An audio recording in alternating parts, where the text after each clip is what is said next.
ఇప్పుడే జీ5 app download చేయండి. చూడండి మీ ఫేవరెట్ టీవీ షోస్ ఎప్పుడైనా ఎక్కడైనా. డాక్టర్ గారు, మరి పునుగులు అంటే అసలు తెలుగు రాష్ట్రాల్లో బాగా ఫేమస్.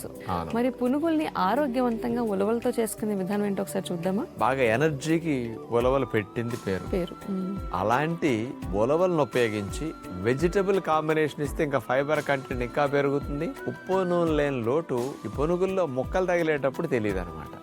అందుకని అట్లాంటి నూనె లేకుండా ఆరోగ్యకరమైన పునుగుల్ని మన పద్ధతులు ఎలా తయారు చేసుకుందాం చూద్దాం.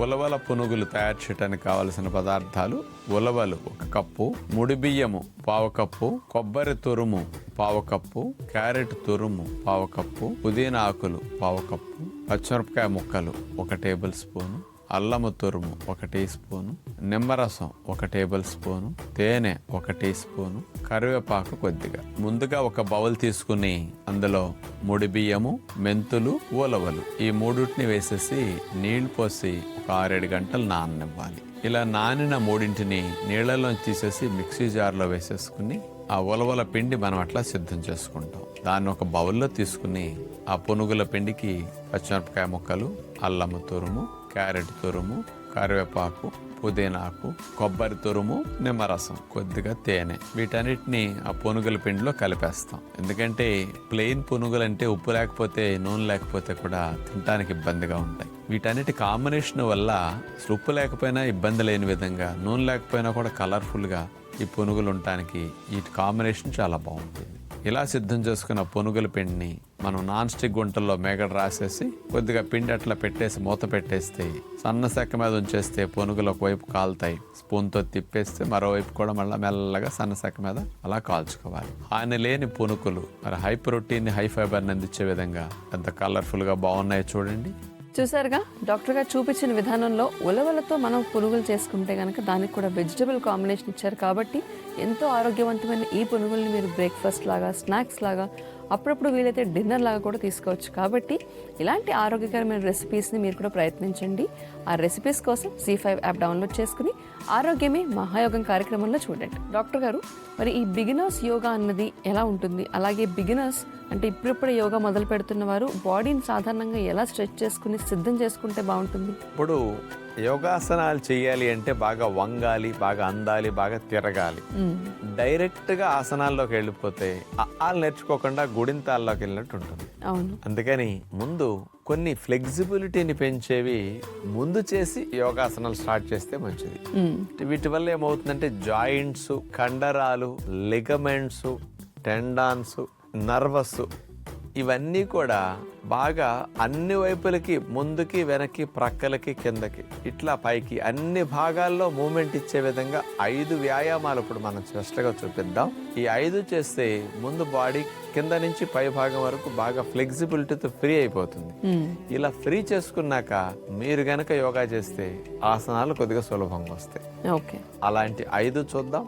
కొత్తగా యోగా ప్రారంభించేవారు చేయవలసిన అతి ముఖ్యమైన వ్యాయామాలు, ఆసనాలు చూడబోతున్నాం. ముందుగా వజ్రాసనంలో కూర్చుని చేతులు నేల మీద పెట్టేసి గాలిని వదులుతూ తలను నేల కానిచ్చేటట్టు శశాంకాసనంలో ముందుకు బెండ్ అవ్వాలి. ఇది చాలా సులభంగా చేయగలుగుతారు అందరూ. పొట్టలో ఉన్న గ్యాస్ని ఫ్రీ చేయడానికి, నడుము ఫ్లెక్సిబిలిటీని పెంచడానికి ఇది బాగా ఉపయోగపడుతుంది. ఇట్లా ఒక 1 నిమిషం శశాంకాసనం చేసిన తర్వాత వజ్రాసనంలో కూర్చుని కాళ్ళ ముందు ఎడమ చేతిని నేల మీద పెట్టేసి కుడి చేతిని పైకి లిఫ్ట్ చేసి మెడని, నడుముని కుడివైపుకి ట్విస్ట్ చేస్తాం.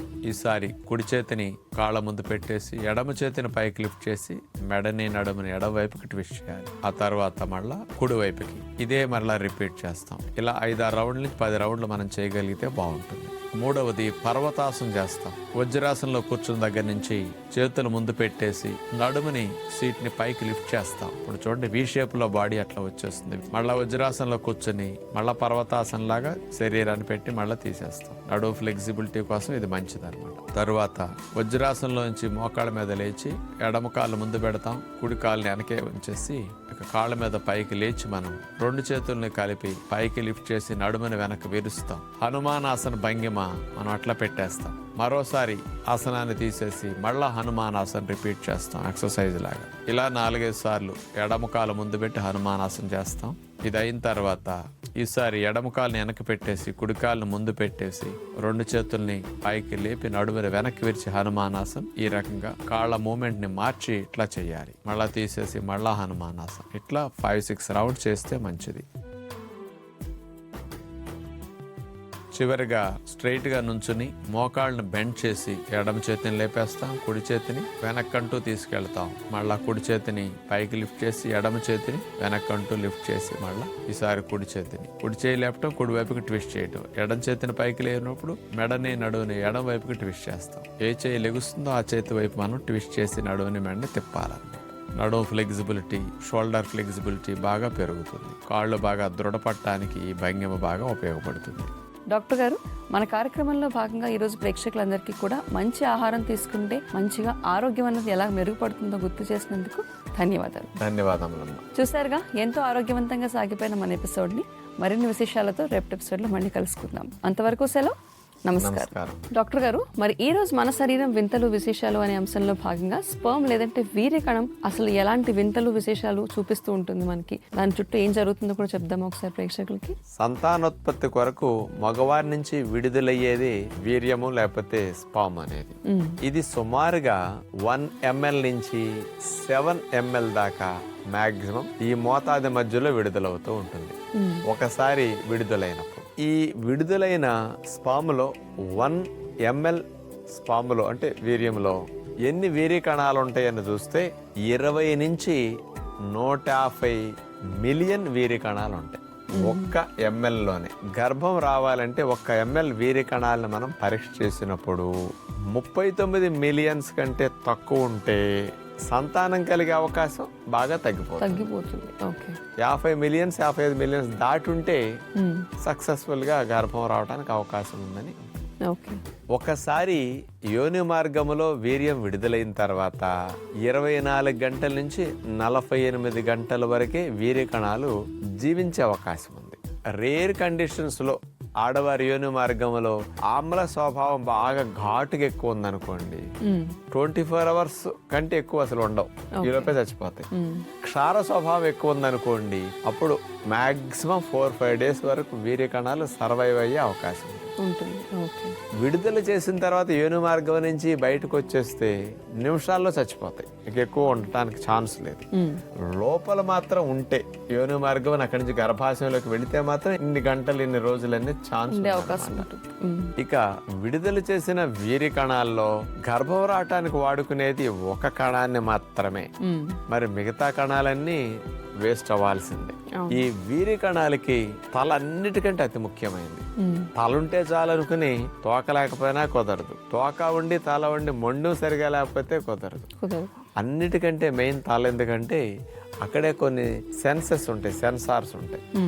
ఎగ్ ఎక్కడుందో దాన్ని కనిపెట్టి అక్కడికి వెళ్ళే జ్ఞానం హెడ్ లో ఉంటుంది అన్నమాట. అట్లాగే శరీరంలో కణాలన్నింటిలో కల్లా పెద్ద కణం ఎగ్ సెల్లే. మరి ఎగ్ సెల్ కంటే 20 రెట్లు చిన్నదిగా ఉంటుంది వీర్య కణం. అంటే ఆడవారి నుంచి విడుదలయ్యే ఒక ఎగ్ కణం కంటే 20 రెట్లు తక్కువ అంటే ఎంత చిన్నది ఊహించుకోండి. ఇది ఆ ఎగ్ కవచాన్ని పగలగొట్టుకు లోపలికి వెళ్ళాలంటే దీని హెడ్ బాగుండాలి, లేకపోతే లోపలికి దూరటానికి ఛాన్స్ ఉండదు, గర్భం రాదన్నమాట. జీ5 యాప్ డౌన్లోడ్ చేసి అన్ని ఎపిసోడ్స్ పూర్తి ఉచితంగా చూడండి.